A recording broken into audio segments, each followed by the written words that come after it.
اللہ تعالیٰ جل شانہ نے قرآن مجید میں ارشاد فرمایا کہ جو اللہ سے ڈرے، تقوی اختیار کرے، ہم اس کے لیے راستہ نکال دیتے ہیں، اور جو اس پر بھروسہ کرے وَمَن يَتَوَکَّلْ عَلَى اللَّهِ فَهُوَ حَسْبُهُ، اور جو اللہ پر بھروسہ کر لے، اس پر توکل کر لے، اللہ تعالیٰ اس کے لیے کافی ہو جاتا ہے۔ وَيَرْزُقُهُ مِنْ حَيْثُ لَا يَحْتَسِبُ، اور وہ اس کو وہاں سے دیتا ہے جہاں سے اس کو گمان بھی نہیں ہوتا۔ تو تقوی اور توکل اگر یہ نصیب ہو جائیں تو یہ من کی پاکیزگی کا ذریعہ تو ہیں ہی ہیں، اس سے رزق میں بھی کچھ شادیاں پیدا ہوتی ہیں، اور خزانہ غیب سے اللہ تعالیٰ رزق عطا فرماتا ہے۔ رزق کی برکت کا ایک بہت بڑا ذریعہ شکر ہے، شکران نعمت۔ جب ہمیں نعمتیں ملتی ہیں تو ان پر اللہ کا شکر ادا کریں، تو اس کا عملی نتیجہ یہ ہے کہ پھر ہمیں برکتیں نصیب ہوں گی۔ فرمایا لئن شکرتم لازیدنکم، اگر تم اس کی نعمتوں کا شکر ادا کرو گے تو وہ تمہیں اور زیادہ عطا فرمائے گا۔ اس نے ہمیں جو نعمتیں عطا کی ہیں اتنی زیادہ ہیں کہ ہم ان کو شمار بھی نہیں کر سکتے۔ فرمایا گیا کہ اگر ان کی نعمتوں کو تم گننا چاہو تو گن نہیں سکتے ہو۔ تو اس نے ہماری ضروریات کو پورا کیا ہے۔ جو سب سے زیادہ ہماری ضرورت، مادی ضرورت ہے اس دنیا کے اندر، وہ آکسیجن ہے، اور وہ کسی کو آکسیجن کا سلنڈر اپنے ساتھ نہیں رکھنا پڑتا۔ اللہ تعالیٰ نے اس کی اتنی فراوانی کی ہوئی ہے کہ جہاں بھی جائیں اس کو تازہ آکسیجن میسر ہے۔ تو یہ جتنی زیادہ ضروری تھی اس قدر ہی زیادہ فراواں ہمارے لیے رکھی گئی ہے۔ اگر ہمیں آکسیجن خریدنی پڑتی تو ایک آدمی کو ایک دن میں کتنے سلنڈر چاہیے تھے، اور پھر کس قدر زندگی میں دقت اور مشقت آ جاتی۔ اس کے بعد دوسری چیز جو ہمیں چاہیے وہ ہے پانی۔ آکسیجن کے بعد پانی کے بغیر ہم زیادہ دیر نہیں اپنے آپ کو برقرار رکھ سکتے، حتیٰ کہ ایک خاص مدت تک پانی نہ ملے تو موت واقع ہو جاتی ہے۔ تو پانی کو بھی فراواں رکھا گیا ہے۔ آسمان سے بھی پانی برستا ہے، زمین سے بھی پانی نکلتا ہے، چشموں سے بھی پانی پھوٹتا ہے، برف بھی پگھلتی ہے، دریا بھی بہتے ہیں۔ تو اللہ نے اس کے لیے بہت سارے اسباب رکھے ہیں تاکہ ہم پانی سے محروم نہ رہیں۔ تیسری چیز ہماری ہے خود کی چیزیں، کھانے کی چیزیں جو ہماری ضروریات ہیں۔ تو وہ بھی دن میں کم از کم ایک مرتبہ تو ہمیں ضروری چاہیے، اور صحت کو اچھا رکھنے کے لیے 2 مرتبہ چاہیے۔ اس کے لیے تھوڑا سا تردد کرنا پڑتا ہے، محنت کرنی پڑتی ہے۔ اس کے بعد پھر ہماری رہائشی ضرورتیں ہیں، ہمارے لباس کی ضروریات ہیں۔ تو جتنی ضرورت زیادہ اہم ہے ہماری، اس قدر ہی اس کا حصول آسان رکھا گیا۔ اور اللہ تعالیٰ نے ہماری یہ ضرورت آکسیجن ہے، اس کو اپنی جناب سے اتنا فراواں کر دیا کہ ہمیں اس کے لیے کوئی مشقت نہیں اٹھانا پڑتی۔ جس طرح ہمیں کھانے کے لیے تردد کرنا پڑتا ہے، پہلے اس کو کماؤ، پھر گھر لاؤ، پھر اس کے بعد اس کی تیاری کے مراحل ہیں، اگر یہ سب کچھ آکسیجن کے لیے ہمیں کرنا پڑتا تو زندگی کتنی کٹھن اور کتنی مشکل ہو جاتی۔ تو یہ اس کی کرم نوازیاں ہیں کہ اس نے ہمارے لیے اس کو آسان رکھا ہے۔ تو کہا اگر تم تقوی اختیار کرو اور اللہ تعالیٰ جل شانہ پر توکل اور بھروسہ کرو تو تمہیں وہ وہاں سے رزق دے گا جہاں سے تمہیں گمان بھی نہیں ہوگا۔ اللہ کے محبوب نے ارشاد فرمایا اگر تم اللہ پر توکل کرنے کا حق ادا کرو وہ تمہیں ایسا رزق دے جیسا پرندوں کو دیتا ہے، کہ جب وہ صبح اپنے گھونسلے سے نکلتے ہیں تو خالی پیٹ ہوتے ہیں. انسان کو تو پتہ ہے کہ میں نے کمائی کے فلاں اڈے پہ جانا ہے، دکان پہ بیٹھنا ہے، فیکٹری میں جانا ہے، فلاں جگہ مزدوری کرنی ہے، لیکن ان کو کچھ پتہ نہیں ہوتا کہ ہم نے کہاں جانا ہے. لیکن فرمایا کہ جب صبح نکلتے ہیں تو خالی پیٹ ہوتے ہیں، اور جب واپس شام کو پلٹتے ہیں تو ان کے پیٹ بھرے ہوئے ہوتے ہیں. پھر جس کی جو ضرورت ہے اللہ اس کو وہ نصیب کرتا ہے. سارے پرندے ایک جیسی غذا نہیں لیتے. اسی طرح مختلف جو اللہ تعالیٰ نے مخلوقات پیدا کی ہیں ان سب کی اغذیہ ایک جیسی نہیں ہے. کچھ پرندے کچھ کھاتے ہیں، کچھ کھاتے ہیں. اللہ سب کو ان کی ضرورت باہم پہنچاتا ہے. بلکہ میں کہا کرتا ہوں یہ جو ہنس ہے یہ دنیا کے اندر لاکھوں کی تعداد میں، کروڑوں کی تعداد میں پائے جاتے ہیں، اور یہ سچے موتی کھاتے ہیں. اور ہم اگر کسی دوائی میں استعمال کرنے کے لیے ہمیں مطلوب ہو تو ہزاروں لاکھوں روپے دے کے ہم کسی سے لیں تو پھر بھی بعض کا یقین نہیں ہوتا کہ یہ خالص ہیں یا ناخالص ہیں. لیکن اس جانور کو اپنے پیٹ بھرنے کے لیے یہ موتی روزانہ صبح و شام چاہیے ہوتے ہیں. اور ایک جانور نہیں، دنیا کے اوپر کروڑوں ہیں. میرا رب ہر روز ہر ایک کی ضرورت کو پورا فرماتا ہے. تو جس کی جو ضرورت ہے وہ پوری ہوتی ہے. بن توکل پنچھی اڑ دے، خرچ نہ پلے زیرا ہو. جب وہ گھر سے اڑتے ہیں تو تروح حماسن، جب وہ اڑتے ہیں تو خالی پیٹ ہوتے ہیں. وَتَغْدُو بِطَانًا، اور جب وہ شام کو آتے ہیں تو ان کے پیٹ بھرے ہوئے ہوتے ہیں. تو کوئی اڈا رزق کا مخصوص ان کے لیے نہیں ہے، اور سب سے اچھا کھاتے ہیں. وہ جو امرود کا باغ ہوتا ہے اس میں اگر آپ دیکھنا ہو کہ سب سے اچھا میٹھا امرود کون سا ہے تو وہ ہوگا جس کو طوطے نے چونچ لگائی ہو. چونکہ یہ سب سے اچھا پھل پورے باغ میں، ایک نہ ہوتا ہے ایکسپورٹ کوالٹی، یہ اس سے بھی بہتر کوالٹی لیتا ہے. تو اللہ تعالیٰ نے اس کے لیے سب سے اچھا رکھا ہوا ہے، تو اللہ نے یہ انتظام کیا ہوا ہے. تو فرمایا میرے حضور نے اگر تم اللہ پر توکل کرنے کا جو حق ہے اس کو ادا کر دو تو وہ تمہیں بھی ایسے ہی رزق عطا کرے جیسے پرندوں کو رزق عطا کرتا ہے. اگر توکل تمہیں نصیب ہو. حضرت رابعہ بصریہ کہ ہاں مہمان آئے تو انہوں نے خادمہ نے کہا حضرت مہمان آئے ہیں تو ان کے لیے کیا کیا جائے. کہا انہیں کھانا کھلاؤ. تو کہا کہ حضرت صرف ایک روٹی پڑی ہوئی ہے، تو مہمان 4-5 ہے، کم از کم 8-10 روٹیاں چاہیے. تو فرمایا اچھا اس روٹی کو اللہ کی راہ میں خیرات کر دو. تو خیرات کر دیا گیا. تھوڑی دیر کے بعد دروازے پہ دستک ہوئی. من الالباب، دروازے پہ کون ہے؟ کہا فلاں کا فرستادہ غلام ہوں، میرے آقا نے آپ کے لیے کھانا بھیجا ہے. خادمہ نے کھانا وصول کیا اور کپڑا اٹھایا، گنا تو 4 روٹیاں تھیں. تو خادم سے کہا جلدی جلدی اس کو واپس کر دو، اس کے آقا نے کسی اور گھر بھیجا ہوگا، یہ غلطی سے ہمارے گھر آ گیا. کھانا واپس کر دیا. پھر دروازے پہ دستک ہوئی. پوچھا من دق الباب، دروازہ کس نے کھٹکھٹایا؟ کہا فلاں کا فرستادہ غلام ہوں. خادمہ نے کھانا وصول کیا. حضرت رابعہ نے کپڑا اٹھایا تو گنا تو 6 روٹیاں تھیں. کہا اس کے آقا نے کسی اور ہاں بھیجا ہوگا، یہ غلطی سے ہمارے گھر آ گیا.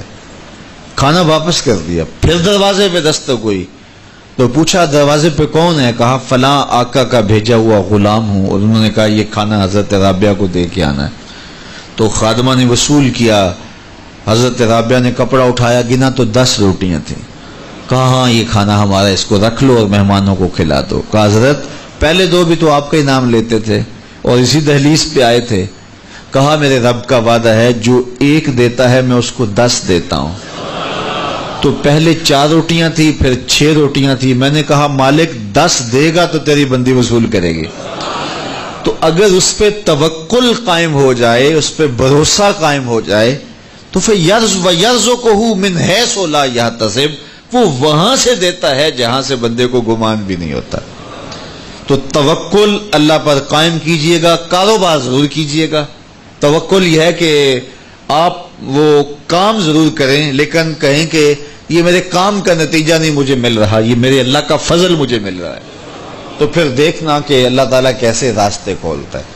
تو جب انسان اللہ کے فضل پر توکل قائم کر لیتا ہے تو پھر کام کاج ضرور کرتا ہے، لیکن اس کی زندگی کی جو ٹینشن ہے وہ ختم ہو جاتی ہے۔ بندہ کہتا ہے کہ یہ ہے تو میں کرتا ہوں، تو یہ نہیں ہوگا تو یہ نہیں ہوگا، بس وہ جتنا کر سکتا ہے وہ کرے، باقی چھوڑ دے اس پہ، تو پھر وہ خزانہ غیب سے نصیب فرمائے گا۔ اچھا، حضور علیہ السلام نے ایک اور چیز ارشاد فرمائی، بلکہ اپنی امت کے لیے دعا دی، اللہم بارک لامتی فی بکورہا، اے اللہ میری امت کے لیے صبحوں میں برکتیں ڈال دے۔ جو کام صبح کیے جاتے ہیں ان کاموں میں بڑی برکت ہے، جو کام جو ہے وہ دیر سے کیے جاتے ہیں، رات کو کیے جاتے ہیں، دوپہر کے بعد کیے جاتے ہیں، ان میں وہ برکات نہیں رکھی گئی جو حضور کی دعا سے صبح کے کاموں میں برکت رکھی گئی ہے۔ تو اس لیے آپ اپنے کام کاج میں جو ہے وہ صبح کو اس کا آغاز کیجئے، پھر دیکھنا کہ برکتوں کے قافلے کیسے اترتے ہیں، اس لیے کہ میرے حضور کی دعا کبھی مسترد نہیں ہوتی۔ اجابت کا صحرا، عنایت کا جوڑا، دلہن بن کے نکلی دعائے محمد صلی اللہ علیہ وسلم، اللہم بارک لامتی فی بکورہا، اے اللہ میری امت کی صبحوں میں برکتیں ڈال دے۔ تو جو کام صبح کے وقت کیے جاتے ہیں اس میں برکت رکھی گئی ہے۔ اگر آپ چاہتے ہیں کہ ہم آسودگی حاصل کریں تو پھر اپنے کاموں کا آغاز صبح سے کیجئے۔ اللہ اکبر، اس کی برکات آپ کو نصیب ہوگی۔ اور ایک اور بات ارشاد فرمایا کہ جو چاہتا ہے کہ اس کی عمر میں برکت ہو اور اس کے رزق میں برکت ہو، دو چیزیں جو چاہتا ہے، جو یہ چاہے کہ اس کے رزق میں اور اس کی عمر میں برکت ہو، اور یہ ہر بندہ چاہتا ہے، تو میرے حضور نے فرمایا کہ وہ اپنے رشتہ داروں کے ساتھ سلوک اچھا کرے، صلہ رحمی کرے۔ بعض اوقات ہوتا ہے کہ وہ رشتہ داروں کا رویہ اچھا نہیں ہوتا۔ میں آپ کو بتاؤں کہ سب سے بہتر صدقہ کون سا ہے؟ سب سے بہتر صدقہ وہ ہے جو ناراض مفلس رشتہ دار کو دیا جائے، سب سے افضل صدقہ، چونکہ اس میں نفس شامل نہیں ہوگا۔ بندہ کہے گا آپ شریکوں کو دیں، یہ پہلے ہمارے مخالف اور کھڑے ہو جائیں گے، لیکن وہ کسی وجہ سے وہ ہو مجبور گئے، مفلس ہو گئے، تو جو مفلس مجبور ناراض رشتہ داروں کو صدقہ دیا جائے، اس میں نفس درمیان میں کھڑا نہیں ہوتا، تو وہ صدقہ اللہ کو بڑا محبوب ہے اور وہ سیدھا سیدھا قبول ہوتا ہے۔ تو جو یہ چاہے کہ میری عمر زیادہ ہو اور میرے رزق میں برکتیں ہوں، تو میرے حضور نے ارشاد فرمایا کہ وہ کیا کرے، وہ اپنے رشتہ داروں کے ساتھ اچھا سلوک کرے۔ صلہ رحمی کی تلقین کی گئی، اس سے آسودگی بھی نصیب ہوتی ہے اور یہ ایک اچھے معاشرے کی تشکیل کی ضمانت بھی ہے، اور اس سے رزق اور عمر میں برکتیں بھی نصیب ہوتی ہیں۔ اچھے اور صالح رزق کے لیے میں نے کل بھی ایک روایت آپ کے سامنے پیش کی تھی، وہ بھی علماء نے لکھی کہ دو بھائی تھے، ایک کام کاج کرتا تھا، دوسرا حضور کے پاس بیٹھا رہتا تھا۔ تو اس نے آ کے شکایت کی کہ حضور یہ میرا بھائی ہے، یہ میرے ساتھ کوئی مدد ہی نہیں کرتا، یہ آپ کے پاس ہی بیٹھا رہتا ہے۔ تو حضور نے فرمایا کہ شاید اللہ اس کے صدقے سے تجھے رزق دیتا ہو۔ تو جو دین کے لیے بھائی لگ جائیں، رشتہ داروں میں، اعزاء و اقربا میں، یا ویسے ہی طلباء کے لیے آپ اگر شامل ہو جائیں، تو پھر وہ آپ کے کاروبار میں، رزق میں برکت کا سبب و ذریعہ ہو جائے گا۔ ایک اور چیز حضور نے فرمائی، حل تنصرون و ترزقون الا بضعفائکم، فرمایا تمہیں جو رزق دیا جاتا ہے اور بعض امور میں تمہاری مدد کی جاتی ہے، اور مشکل حالات ہوتے ہیں، حالات ٹال دیے جاتے ہیں، میرے حضور نے فرمایا تمہیں پتہ ہے وہ ایسا کیوں ہوتا ہے؟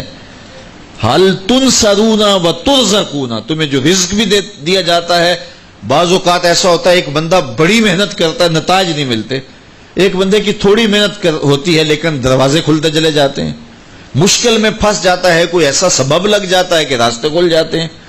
تو بندہ کہتا ہے کہ پتہ نہیں یہ کیا ہوا، تو حضور نے فرمایا کیا جانتے ہو حال تنصرون و ترزقون، تمہاری یہ جو مدد ہوئی اور تمہیں جو رزق کی کشادگی عطا کر دی گئی یہ کیوں ہوئی ہے پتہ ہے؟ الا بدعفائکم، کہا تم معاشرے کے جن کمزور لوگوں کی مدد کی ہے یہ ان کی دعاؤں کا نتیجہ ہے۔ اپاہج، کمزور، لاچار، اراملہ، یتامہ، مساکین۔ یار جب کوئی شخص کسی یتیم کی مدد کرتا ہے اور ان کے گھر میں چولہا جلتا ہے تو عرش کا رب کتنا راضی ہوتا ہے۔ جب کوئی دکھیے کے کام آتا ہے اور اس کی اعانت کرتا ہے تو پھر وہ راضی ہو جاتے ہیں۔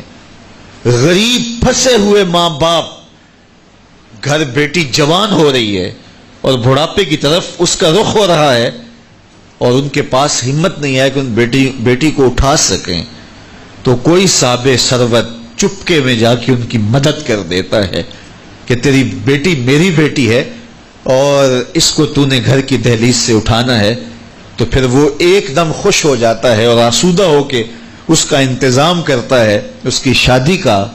تو کوئی جانتا ہے کہ اس بوڑھے ماں باپ کے دل سے کتنی دعائیں نکلتی ہیں اور اس جو ہے وہ بیٹی کے دل سے کتنی تمنائیں اور کتنی جو ہے وہ نیک جذبات ان اشخاص کے لیے ہوتے ہیں جو ان کی مدد کے لیے کھڑے ہوئے۔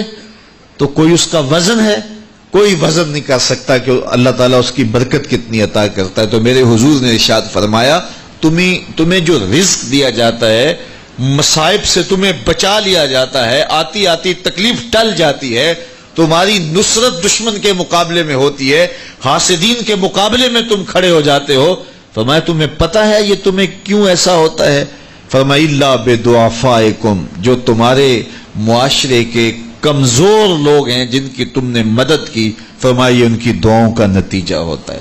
ان کے اٹھے ہوئے ہاتھ اللہ کبھی خالی نہیں موڑتا ہے۔ اس لیے لاچار لوگوں کی، دکھی لوگوں کی، بے بس اور بے آسرا لوگوں کی مدد کے لیے کھڑے ہو جایا کرو۔ وہ کسی نے کہا تھا کہ بڑوں کی بڑی بڑی خدمتوں سے وہ سکون نہیں ملتا جو چھوٹے چھوٹے لوگوں کی چھوٹی چھوٹی خدمتوں سے مل جاتا ہے۔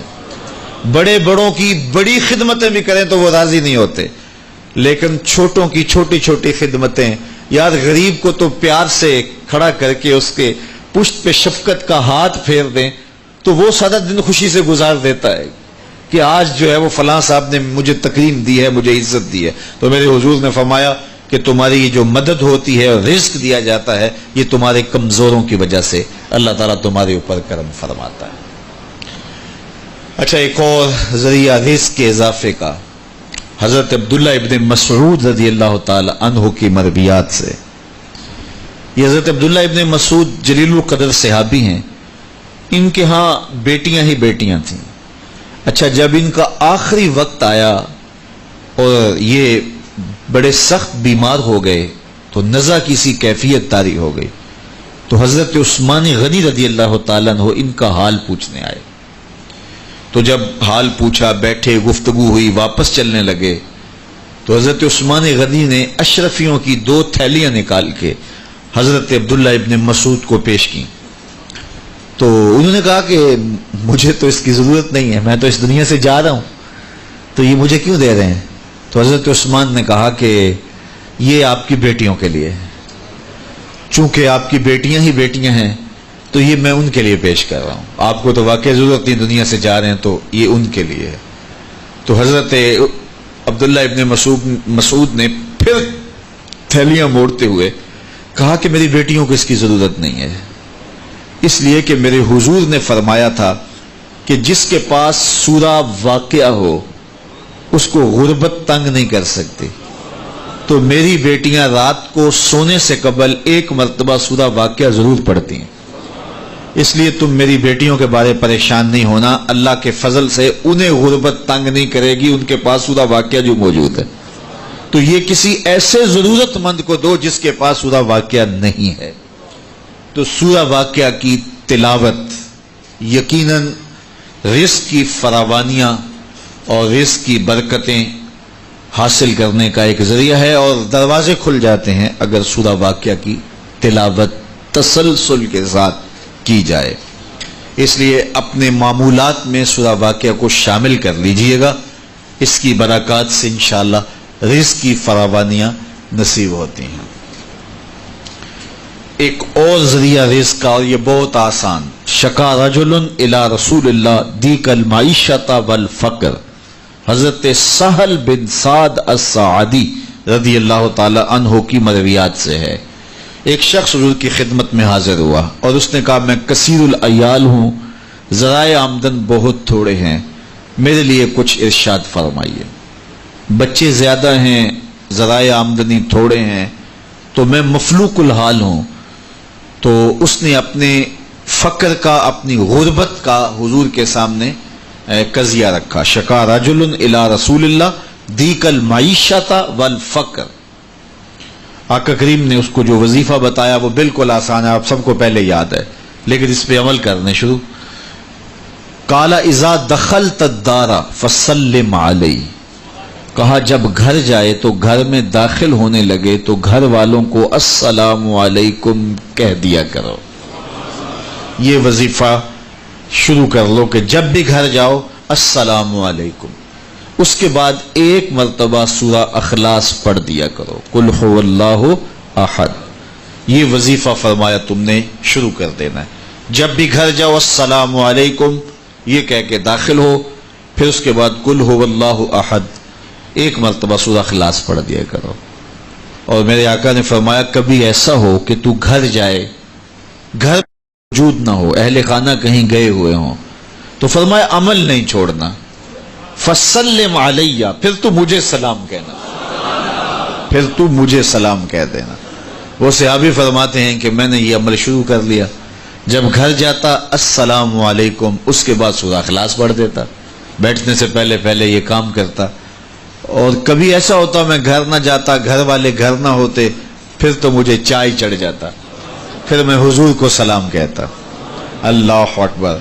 حضرت ملا علی قاری نے شرح شفا میں لکھا ہے، جو حضرت قاضی ایاز مالکی اندلسی علیہ رحمہ نے لکھا ہے شفا میں، کہ جب گھروں کو جاؤ تو حضور کو سلام کرو، تو اس کی شرح میں لکھتے ہیں حضور کو سلام کیوں کرو، تو وہ کہتے ہیں لِأَنَّ رُوحَهُ علیہ السلام موجود فی بیوت المسلمین، اس لیے کہ حضور کی روح کا فیضان مومنین کے گھر میں موجود ہوتا ہے۔ اللہ اکبر۔ اس لیے حضور کو سلام کرو۔ وہ کہتا ہے جب کوئی نہ ہوتا میں حضور کو سلام کرتا۔ وہ اپنے نام لیواؤں کو تنہا چھوڑتے کب ہیں، جہاں ہم دم نہ ہو کوئی وہاں سرکار ہوتے ہیں۔ تو کہا اس کے بعد سورہ اخلاص پڑھ دیتا۔ یہی میرا عمل رہا۔ پھر اس کا فائدہ کیا ہوا؟ وظیفہ حضور نے بتایا تھا، اور جب بھی جاتا السلام علیکم سورہ اخلاص، کوئی نہیں ہے تو حضور کو سلام اور سورہ اخلاص کہتے میں نے عمل شروع کر دیا، حتی افاد اللہ جیرانہ، اس عمل کی برکت سے میں نے تو امیر ہونا ہی ہونا تھا، میرے ہمسائے بھی امیر ہو گئے۔ ایسی برکتیں، ایسی رحمتیں اتری کہ میرے ہمسایوں کے ہاں بھی فراوانیوں اور برکتوں کا نزول ہونے لگا۔ اسی طرح رزق کی فراوانی کا ایک اور ذریعہ ہے، اور وہ یہ انفاق فی سبیل اللہ۔ جب اللہ کی راہ میں آپ خرچ کریں گے تو پھر اس سے رزق بڑھتا ہے، جبکہ ہماری عقل و خرد کے فیصلے یہ ہیں کہ مال میں سے کچھ نکالا جائے، تو ہمارا ریاضی اور حساب یہی کہتا ہے کہ کچھ کم ہوتا ہے، ہمارے کیلکولیٹر کا نتیجہ بھی یہی ہے، ہمارا اکاؤنٹنٹ بھی یہی کہتا ہے کہ اتنے نکال دو گے تو باقی اتنے بچیں گے۔ لیکن میرے حضور نے فرمایا کہ میں قسم اٹھا کے کہتا ہوں کہ صدقے سے مال کم نہیں ہوگا۔ ہمارے بزرگ فرمایا کرتے تھے کہ وہ پرانے زمانے میں کنویں سے پانی نکال کر کے کھیتیاں سیراب ہوتی تھیں، بعد میں یہ جو ہے وہ ٹیوبل آ گئے تو ان کی ضرورت نہ رہی، لیکن وہ کنویں کافی دیر لوگوں نے بند نہیں کیے تھے کہ پتہ نہیں کبھی پھر ان کی ضرورت دوبارہ نہ پڑ جائے، تو دیر تک وہ کنویں ہم نے بھی دیکھے، اب تو تقریباً بند ہو گئے، لیکن آج سے 10-15 سال پہلے چلے جائیں تو ہر گاؤں میں کنووں کے نشانات موجود تھے، اور بعض میں وہ پرانی مالا بھی لٹک رہی ہوتی تھی، وہ ٹنڈے وغیرہ، تو پرانے کنویں ہم نے دیر تک دیکھے، تو ان کنووں کو کسی نے بند نہیں کیا تھا، دیر تک وہ جاری رہے۔ تو میرے بزرگ فرمایا کرتے تھے کہ اب ان کنویں سے پانی نکالو تو گدلا بھی ہے، میلا بھی ہے، اور بہت نیچے بھی چلا گیا ہے، جبکہ انہی کنووں کا پانی تازہ بھی تھا اور شفاف بھی تھا اور بہت اوپر بھی تھا۔ کہا جب یہ کنویں باہر فیض دیتے تھے نیچے سے سوتے پھوٹتے تھے، جب انہوں نے باہر دینا چھوڑ دیا اللہ نے بھی عطا کرنا چھوڑ دیا، اب یہ بند ہو گئے۔ تو رزق کا معاملہ بھی یہ ہے، جب اس کی راہ میں دیتے رہو گے تو اللہ عطا کرتا رہے گا۔ یہ دیکھیے کھیتی کے پتے کاٹتے ہیں اور وہ اس سے پھل زیادہ ہوتا ہے، لیکن پھر دوبارہ انہی پتوں پہ پتے اگاتے ہیں۔ تو کبھی ایسا نہیں ہوا کہ پھل توڑنے سے ختم ہو گئے ہوں، توڑیں تو اس کی جگہ جو ہے وہ نیا۔ اگر آپ بھینس کو جو ہے وہ دودھ نہ نکالیں گے تو وہ بیمار پڑ جائے گی، تو اگر نکالیں گے تو تھوڑی دیر کے بعد پھر وہاں دودھ آ جائے گا۔ تو یہ اللہ کا نظام ہے، اگر تمہارے ہاتھ سے پیسہ نکلتا رہا تو پھر اللہ تمہیں فراوانی عطا کرتا رہے گا۔ بندہ کہتا ہے کہ میں جوڑوں تو برکت ہوگی، میرا رب کہتا ہے تم خرچ کرو گے تو برکت ہوگی۔ تو اس لیے اس کی راہ میں خرچ کرتے رہنا، اس کی راہ میں دیتے رہنا رزق کی فراوانی کا سبب ہے۔ ایک اور وظیفہ میں آپ کو بتا دیتا ہوں، ہم اپنے جتنے بھی پیر بھائی ہیں سب کو تاکیداً کہتے ہیں کہ مالی مشکلات کے لیے اور گھریلو دیگر مشکلات کے لیے یہ وظیفہ پڑھا جائے، اور وہ یہ ہے کہ نماز مغرب کے بعد 21 مرتبہ سورۃ الکوثر کی ما بسم اللہ تلاوت کی جائے، اول آخر دوشی پڑھ لیا جائے اور پھر 21 مرتبہ سورہ کوثر کی تلاوت کی جائے۔ یہ عمل معمول زندگی بنا لیا جائے تو اس کا عملی نتیجہ یہ ہوگا کہ اللہ تعالیٰ جل شانہ اولاد کو بھی فرما بردار رکھے گا، اس کے نتیجے کے اندر جو ہے وہ رزق کاروبار میں بھی برکتیں ہوں گی، اس کے نتیجے کے اندر حاسدین دشمنوں کے شر سے بھی نجات رہے گی، اور اس کے نتیجے کے اندر اللہ تعالیٰ جو ہے وہ امور دینی میں بھی برکتیں عطا فرمائے گا۔ تو یہ ایک مؤثر ذریعہ ہے، اور اگر کسی کو مسائل زیادہ ہوں تو وہ ہر نماز کے بعد یہ عمل کر سکتا ہے، ورنہ مغرب کے بعد 21 مرتبہ سورہ کوثر کی تلاوت کرنے سے بہت ساری برکات حاصل ہوتی ہیں۔ لا حول ولا قوت الا باللہ، اس کا یہ وظیفہ میرے حضور نے خود بتایا، اور اس کی یہ 99 بیماریوں کا علاج ہے، اور میرے حضور نے فرمایا کہ یہ وظیفہ میں نے کہاں سے لیا ہے؟ حضور فرمایا کہ عرش الہی کے نیچے ایک خزانہ ہے، خاص خزانہ، فرمایا یہ وظیفہ مجھے وہاں سے ملا ہے، اور اس میں 99 بیماریوں کا علاج ہے، اور اس میں سب سے کم درجے کی بیماری ہم اور غم ہے۔ تو اللہ تعالیٰ جل شانہ ہمیں جس طرح دنیاوی اسباب ہمارے پیش نظر ہوتے ہیں تو روحانی امور کے ذریعے سے بھی ہم برکتوں کے حصول کو آسان کر سکتے ہیں۔ اللہ میرے لیے آپ کے لیے ہر طرح کی کشادگی عطا فرمائے، ایسے فقر سے بچائے محفوظ رکھے جو کفر تک پہنچا دیتا ہے، اور ایسی دولت سے بھی بچائے جو دولت قارون بنا دیتی ہے۔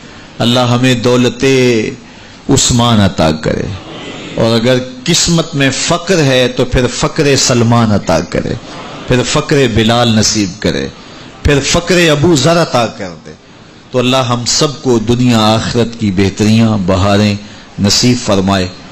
دعا کے لمحات اب قریب ہیں، جب بندے اللہ کے حضور ہاتھ اٹھا کے دعا مانگتے ہیں تو بندوں کے اٹھے ہوئے ہاتھ اللہ کبھی خالی نہیں موڑتا۔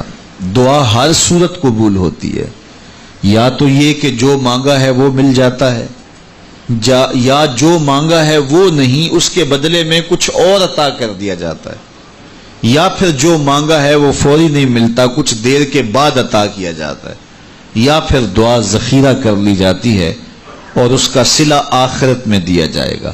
اور روایت میں آتا ہے کہ جب دعاؤں کو ذخیرے کی صورت میں آخرت میں صلہ نصیب ہوگا تو لوگ آرزو کریں گے کاش کہ ہماری دنیا پہ کوئی دعا قبول ہی نہ ہوئی ہوتی۔